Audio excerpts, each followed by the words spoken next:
नमस्कार दोस्तों ज्यादातर यूपीएससी एस्पिरेंट्स के मन में एक कॉमन क्वेश्चन जरूर होता है और वो ये है कि भाई मैंने मेहनत तो इस बार इतनी की थी लेकिन फिर भी मेरा क्रैक नहीं हुआ।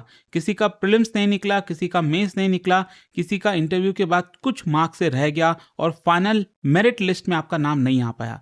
देखिए ये जो सवाल है ना बहुत इंपॉर्टेंट हो जाता है और जितना जल्दी आप इसको रिजॉल्व कर लो वो आपके लिए बेहतर होगा, उतना अच्छे से आप अपने एग्जाम को बेटर तरीके से अप्रोच कर पाएंगे। एंड दैट इज वाई इस वीडियो के अंदर हम समझने की कोशिश करेंगे कि डिस्पाइट ज्यादातर जो यूपीएससी एस्पिरेंट्स हैं जो मेहनत करते हैं, हार्ड वर्क करते हैं, उसके बावजूद भी फेल हो जाते हैं, क्लियर नहीं कर पाते, उसके पीछे का कारण क्या है। वो चीज अगर आपका क्लियर हो गया, आई एम श्योर कि आप बहुत अच्छे से किसी भी एग्जाम को, यूपीएससी को नहीं कोई भी एग्जाम दे रहे हो, आप उसको बेटर तरीके से अप्रोच करोगे। एंड स्पेशली यहाँ पर यूपीएससी के केस में ये ज़्यादा मायने रखती है। तो चलिए इसकी शुरुआत करते हैं, लेकिन उससे पहले दोस्तों आप सबको एक और चीज़ बता दूं, आप में से जो भी लोग तैयारी कर रहे हैं 2027 के लिए या फिर अगर आप कॉलेज में हो 2028-29 के लिए तैयारी कर रहे हैं तो आप हमारे बैचेस को लीजिए। और अभी अभी इस समय 50% फ्लैट डिस्काउंट चल रहा है। इसमें मेंटरशिप, टेस्ट सीरीज, रिवीजन, बहुत कुछ है, मैं आपको और बताऊंगा आगे।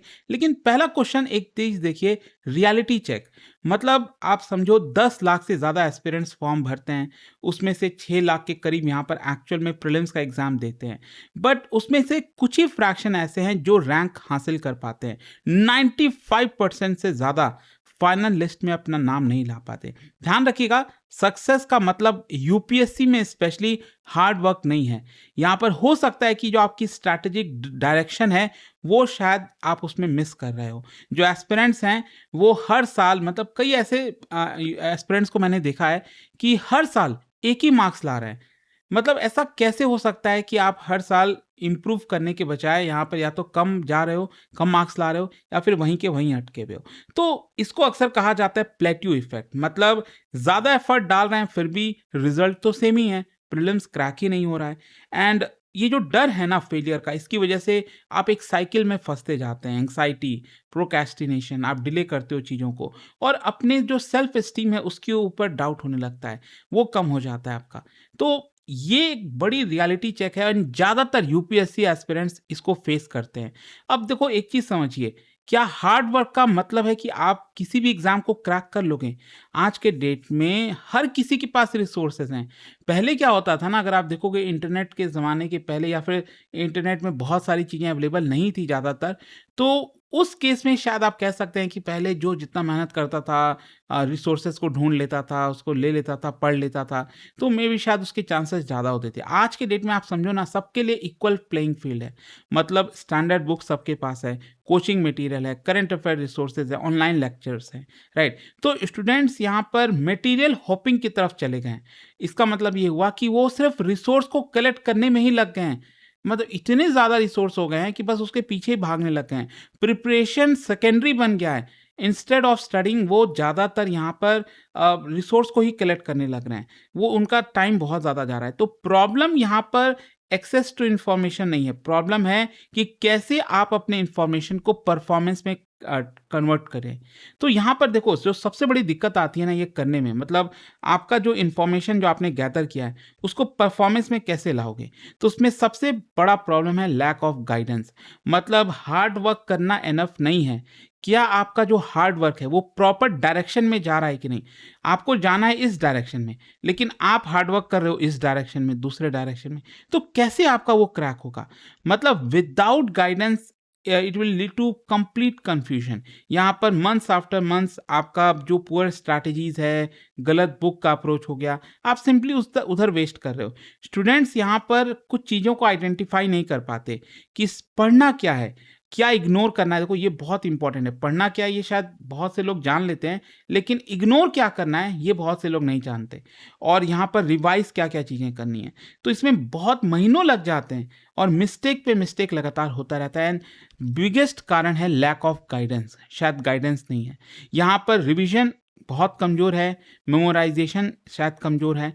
क्योंकि देखो रीडिंग का मतलब ये नहीं होता है कि रिटेंशन होगा। आप दुनिया भर की चीज़ें पढ़ लो, आप 365 दिन में 500 बुक्स पढ़ लो, तो क्या 500 बुक्स आपको रिवाइज मतलब आपके दिमाग में रिटेन होंगी? पॉसिबल नहीं है। ज़्यादातर स्टूडेंट्स जो हैं वो उनके दिमाग में कम रिमेंबर मतलब उनको याद कम रहता है जितना वो सोचते हैं। उनको लगता है कि उनको पता है, लेकिन जब एग्जाम सिचुएशन में बैठते हैं ना तो उनको याद नहीं आ रहा होता है। Facts, reports, constitutional article, schemes ये धीरे-धीरे फेड होने लगता है। हाँ, ये बात सही है। आप सब जो मैंने जब तैयारी किया था 6 साल मतलब 8-9 साल हो गए उसके, तो ऐसा थोड़ी है कि वो जो मैंने तैयारी किया था आज सब कुछ वैसा ही याद है। It is not possible. और वही चीज़ कहीं काफ़ी हद तक जो यूपीएससी एस्पिरेंट्स हैं, उनको लगता है यार मैंने 6 महीना पहले पढ़ा तो था, मुझे याद ही होगा, बट ऐसा होता नहीं है। तो without systematic revision knowledge disappear होता जाता है specially before exam. So simply reading insufficient है, वो सफिशिएंट नहीं है। आप सोचो बस रीड कर लो, नहीं होने वाला। फिर दूसरी जो सबसे बड़ी प्रॉब्लम होती है, क्योंकि मैंने आपको बताया ना स्टार्टिंग में मैंने आपको बोला कि हार्ड वर्क, तो हार्ड वर्क का मतलब क्या? मतलब मान लो आपने अपने आप को टेस्ट ही नहीं किया, तो वो पढ़ाई करने का फ़ायदा क्या? आपने रातों की नींद उड़ाई, इतना सारा पढ़ाई कर लिया, लेकिन एट द एंड आपको टेस्ट करना चाहिए ना अपने आप को। प्रीलिम्स के पहले जो आंसर राइटिंग प्रैक्टिस है, क्योंकि कई बार लोग क्या करते हैं, क्योंकि देखो आपका जो रैंक निकलेगा वो मेंस के एग्जाम के हिसाब से निकलेगा, प्रीलिम्स से तो निकलेगा नहीं। अब क्या होता है, ज़्यादातर लोग मेंस का जो आंसर राइटिंग प्रैक्टिस वगैरह है वो सब कुछ प्रीलिम्स के बाद के लिए छोड़ लेते हैं। ज़्यादातर जो लोग करते हैं ना, उनका मेंस अच्छे से क्रैक नहीं हो पाता। हो सकता है कुछ एक्सेप्शन होंगे, मैं ये नहीं कह रहा हूँ। कुछ आएंगे टॉपर्स बोल देंगे कि हाँ भाई मैंने तो प्रीलिम्स के बाद किया, बट समझो ना वो सबके लिए लागू नहीं होता। मेनी एस्पिरेंट्स अवॉइड टेस्ट जब तक मतलब उनको लगता है कि यार अभी तो मैं को और प्रिपेयर करना है, तब तो एग्जाम का टाइम आ जाता है। सो द प्रॉब्लम इज कि preparation can not be measured without testing. जरूरी है कि जो भी आपने पढ़ा, जो आपके दिमाग में चल रहा है कि आपको आता है, वही टेस्ट करो ना।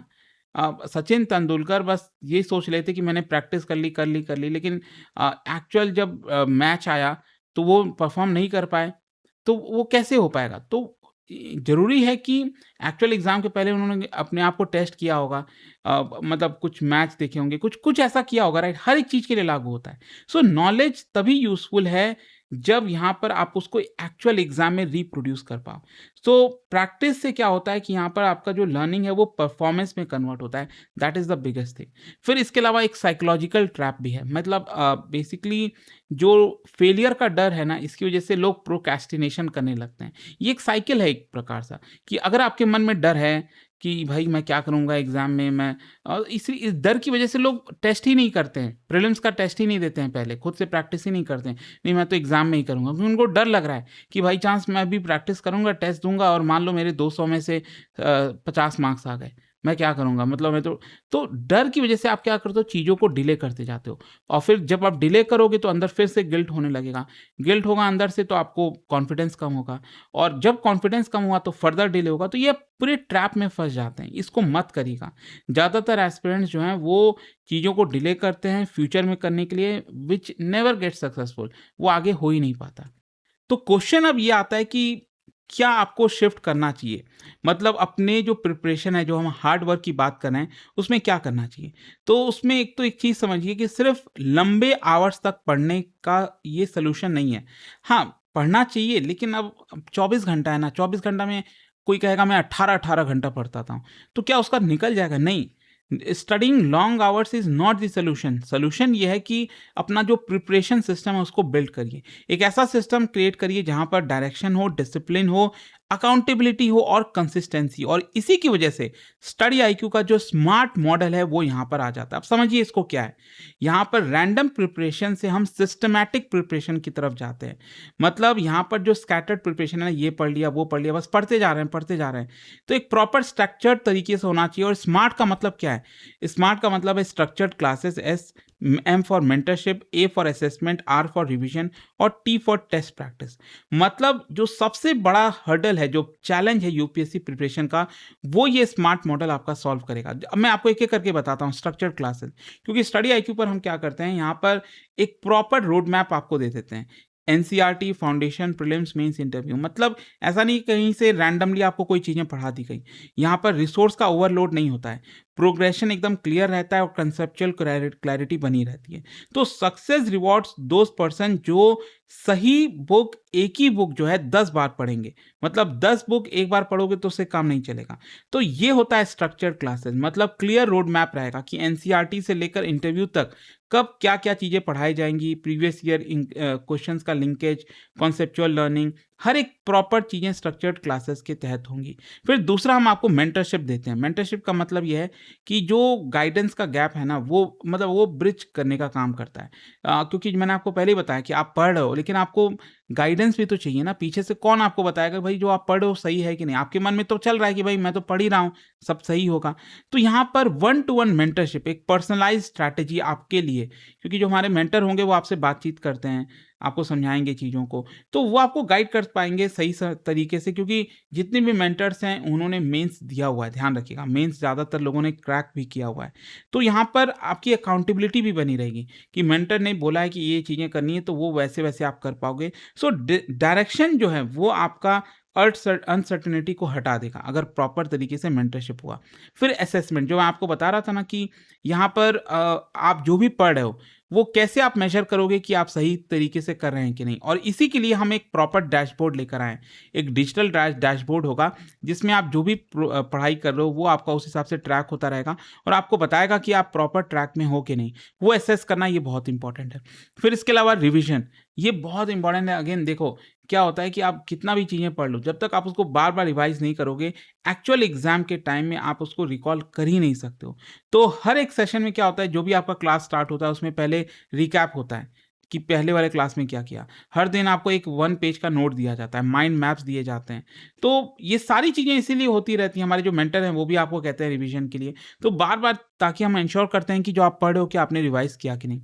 और सबसे इंपॉर्टेंट है अगेन टेस्ट प्रैक्टिस, प्रीलिम्स का टेस्ट, मेंस का टेस्ट, टाइम मैनेजमेंट, ये सब कुछ, ये स्टडी आईक्यू का जो भी आप बैच लेते हो, जो भी आप चीज़ें करते हो, उसमें ये चीज़ें कराई जाती हैं।